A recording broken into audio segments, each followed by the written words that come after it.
This is a really sort of interesting conference and theme, and I think increasingly a lot of my work is in supporting smaller cities and towns and places in developing sort of sustainable development propositions. And so this is a sort of an opportunity for me to sort of reflect on that practice and what are the conditions that have smaller places have that enable to live to develop more sustainable solutions, because I do think that they offer much sort of greater opportunities than perhaps a sort of more urban and big city context.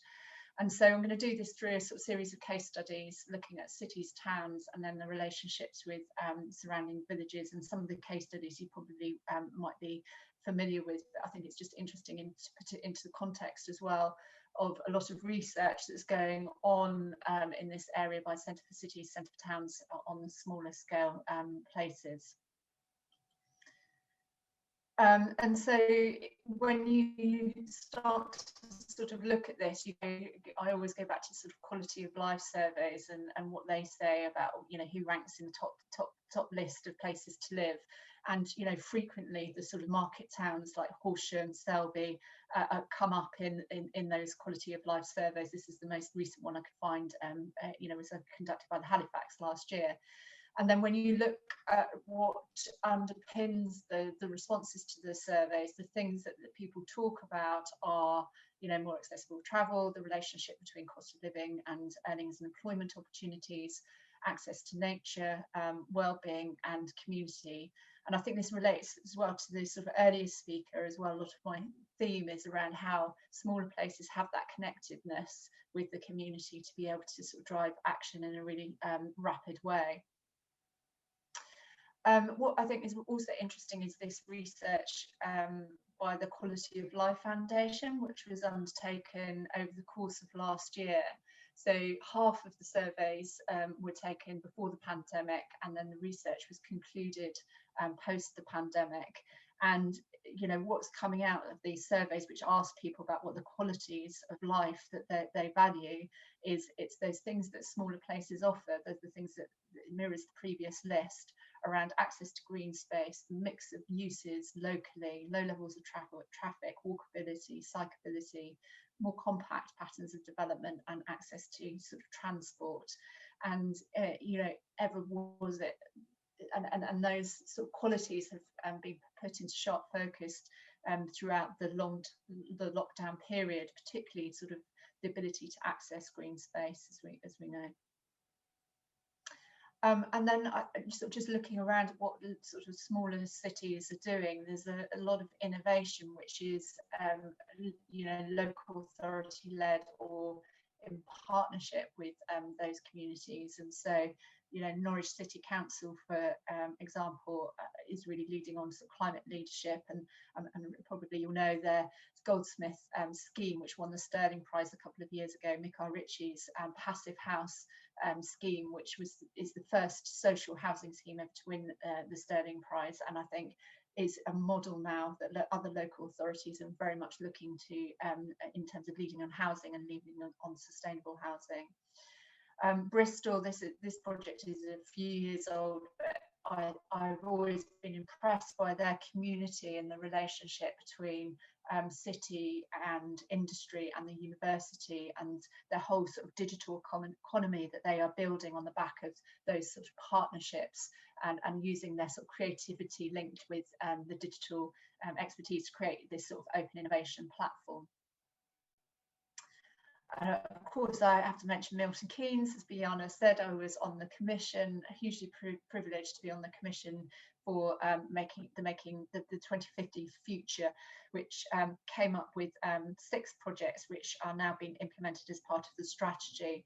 One of those projects was the Milton Keynes University, which again is a partnership between the University of Cranfield, the city, and local businesses. It's a project that I've been able to sort of see through to delivery as I'm part of the design team with Hopkins, but it's absolutely essential, one of the programs in terms of revitalising and bringing activity into the city centre. And I think it's really interesting that Milton Keynes, alongside Reading, I don't know what the sort of similarities are, has been identified as one of the cities that are most likely to bounce back in a very successful way post the pandemic. And then there's just one case study from outside of the UK. This is Pontivadero in Spain, which is hugely impressive because of its approach to banning cars from the city centre. So it's completely removed cars out to the edge, and seen significant improvements in air quality and sort of the CO2, as you would imagine. But I was just looking at it again today, because it was a case study I looked at a year ago, but they've said more recently that it's been really successful during the pandemic. It's sort of supporting those local businesses because people can walk safely to those local businesses as well. So it's managing to thrive against what's the national picture in Spain. So some research by the Centre for Cities has looked at how successful and how smaller towns prosper, and has concluded that a lot of their success, it depends on the relationships between local sort of cities. And I thought this is quite interesting. Does that mean that those towns cannot sort of change that relationship? And I've always been struck by the town of Preston, which seems to be bucking that trend.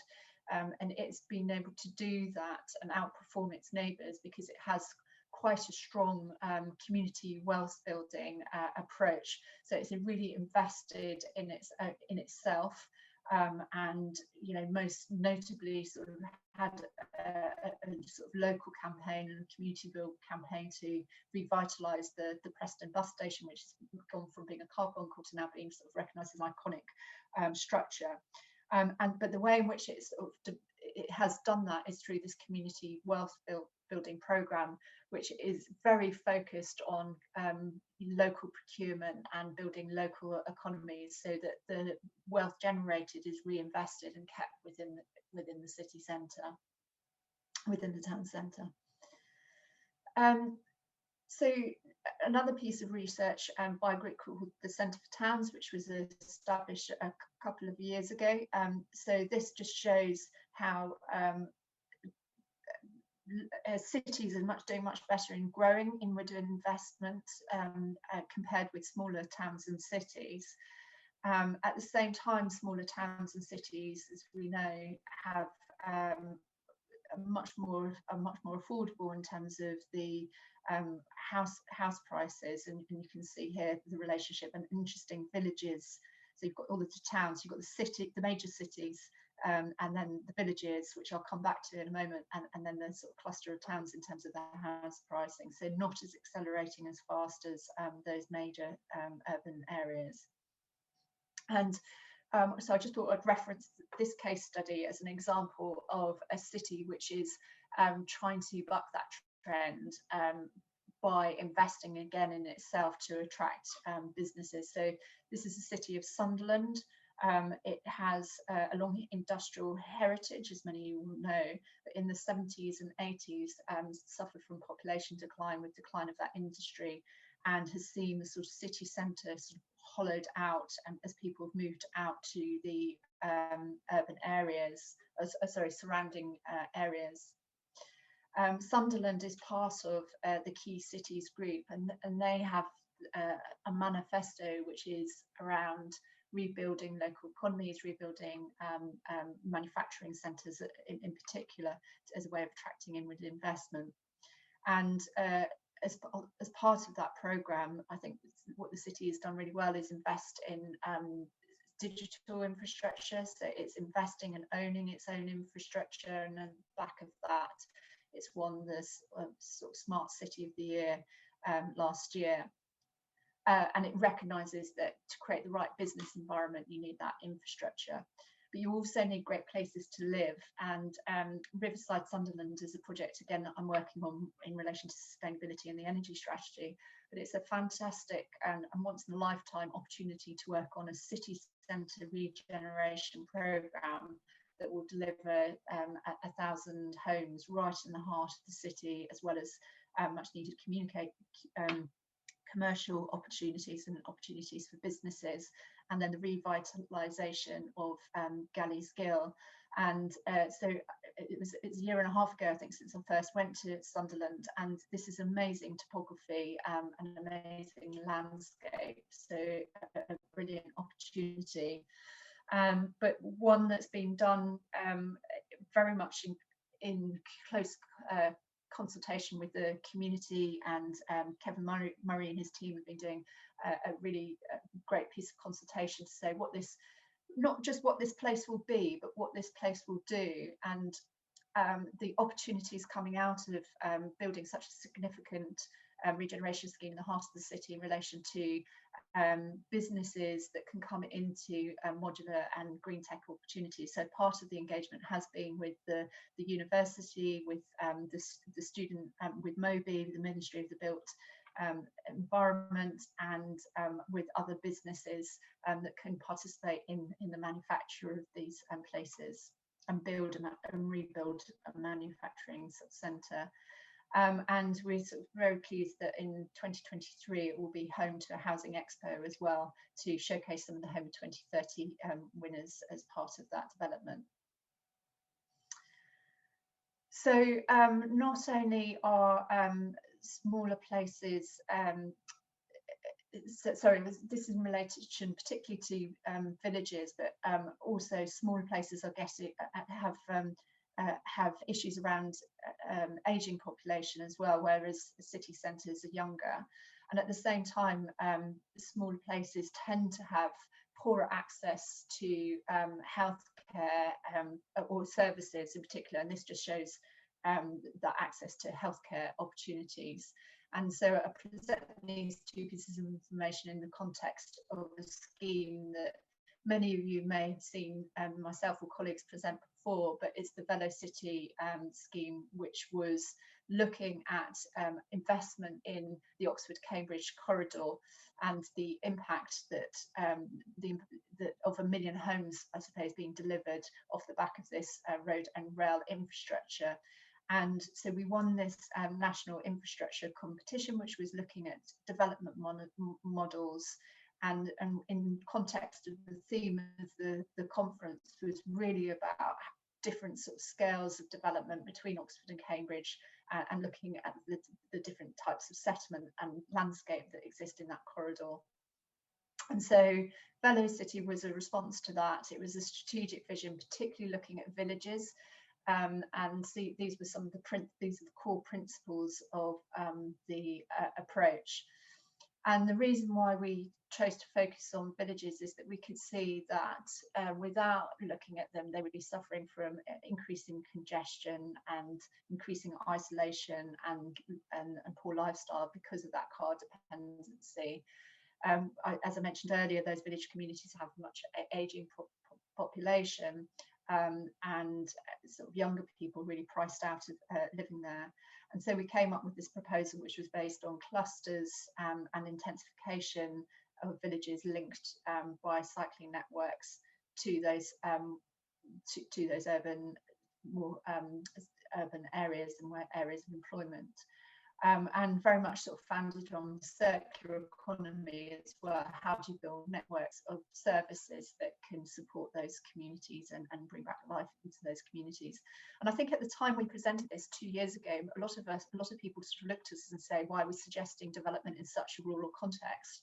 But again, because of what's happened with the pandemic and what's needed to sort of attract people into the knowledge economy in this corridor, this proposal has really now got traction, and we've been invited to sort of work with a number of landowners to sort of see how that works in practice. And one of those is Blenheim Palace. So we've developed a strategy for the communities that exist around Blenheim Palace on the back of enhanced rail connections into Oxford, and a danger that with those enhanced rail connections you'll get sort of more park and ride and more vehicles using the sort of village streets and lanes at the expense of people. And so we're working with Blenheim Palace and the local communities to come up with new cycling networks to create this sort of cycling culture. And a lot of that work, the work that we've been doing, has been about engaging with the local community and mapping sort of characters of those communities. And through that process, I think the communities themselves have realised actually they're not isolated villages, but the power that they have as a cluster of villages are now getting together to help support the scheme and really encourage Blenheim to invest in opening up their land for investing in cycling networks. And so really just that's the sort of synthesis of different scales of projects that I'm working on, and just the lessons that have learned through those relationships, particularly with the local authorities, but also in talking to communities about how those places are taking advantage of devolution deals, how they're accessing the funding available that's for supporting infrastructure around climate action. Although there's a need to be more consistent with that financing, how they've worked in partnership with local communities, how they're recirculating funding back into the local economy, but importantly in spatial planning terms, linking infrastructure and housing delivery with local business opportunities.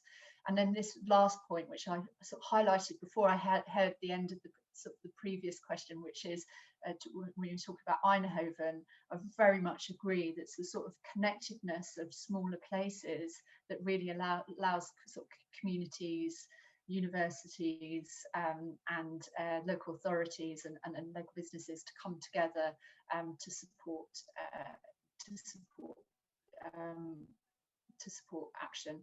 And I've just ended on Kate Wayward's David Donut Economics, because I think too often we talk about growth in these places, and I just wanted to make sure that we're not talking about growth per se, but growth in people's well-being and life opportunities and quality of life within the context of the environmental ceiling that we have to live in. So I'm a huge fan of the donut economics, and I think that was everything I had to say. Thanks.